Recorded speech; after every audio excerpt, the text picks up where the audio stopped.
All right.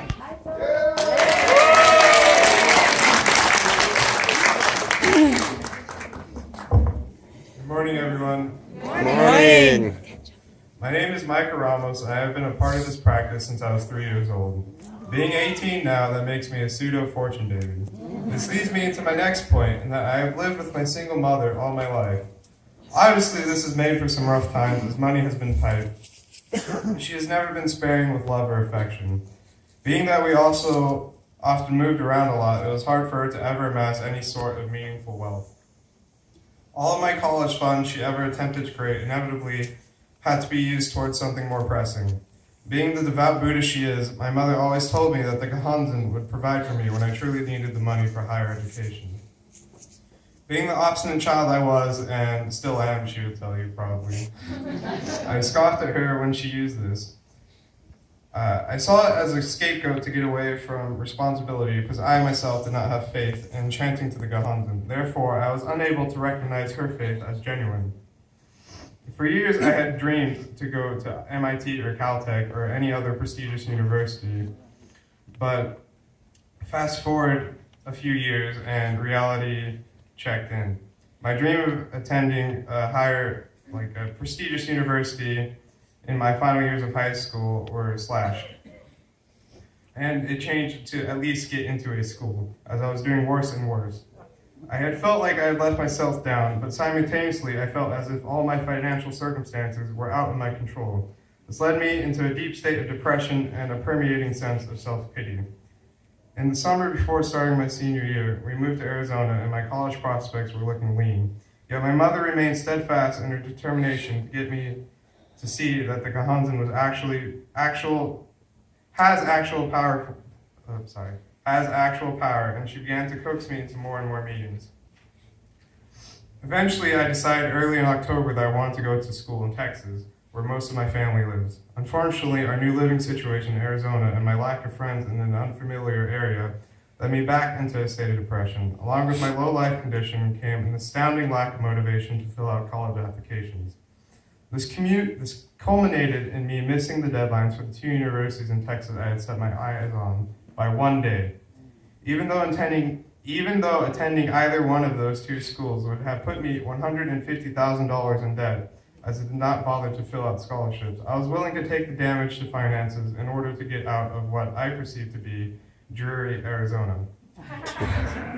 As fate would have it, after missing the deadlines for the Texas schools, my only collegiate options left were Arizona schools.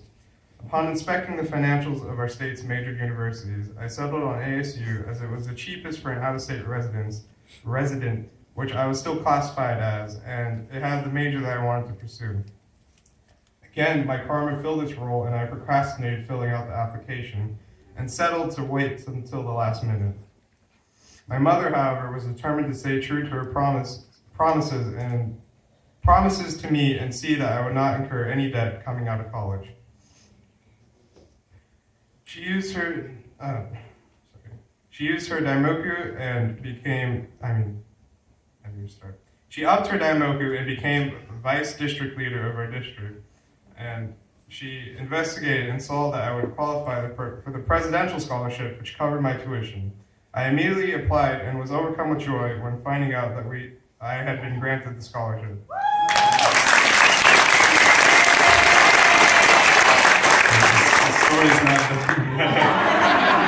After this, again, reality struck and pulled me back.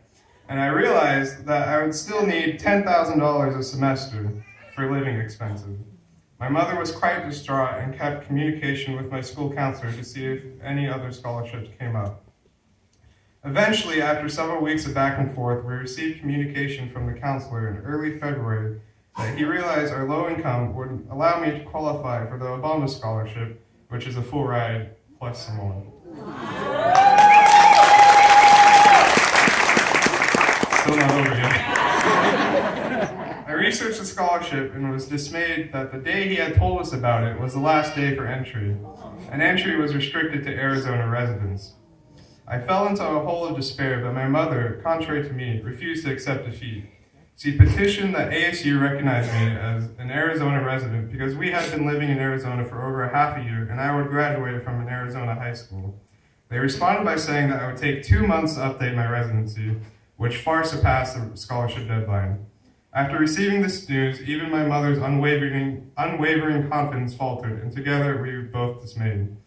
But she continued to chant Nam Myoho Renge Kyo, fighting for a breakthrough. However, we came to learn later that behind the scenes, my representative at ASU had worked on fast-tracking my residency status, so she got the status approved before the deadline. Unfortunately, my representative was not in control of scholarships. 2 weeks would pass after the scholarship deadline, and we had no clue on how the situation would conclude. Then received communication from my representative that she had directly contacted the dean of ASU and strongly recommended that I receive the full Obama scholarship. Upon hearing this news, I began to see the machinations of the mystic law. This is where, for one of the first times, I was convinced we had an actual chance for the scholarship, and I decided to earnestly dedicate myself to chanting alongside with my mother. This was perhaps the first time that I fought alongside her rather than against her. We chanted hours together for the best possible outcome. Finally, after chanting with my mom for the scholarship, we were told in the final week of February that the dean of ASU had accepted me as a recipient for the Obama scholarship, and I was awarded fully paid tuition and fully paid tuition and then living expenses.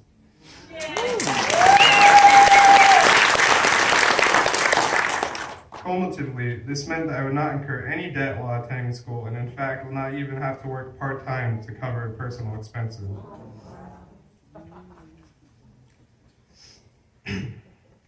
Witnessing my mother's never giving up spirit and undergoing this experience has taught me the power of faith, not only in the mystic law, but also loved ones who have reflexive faith in you. And I'd just like to end by saying thank you to my mom.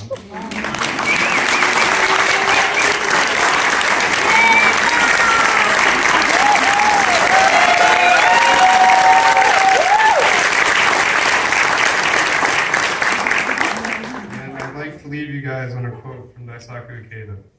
Even if things don't unfold the way you expected, don't be disheartened or give up. One who continues to advance will win in the end. Thank you.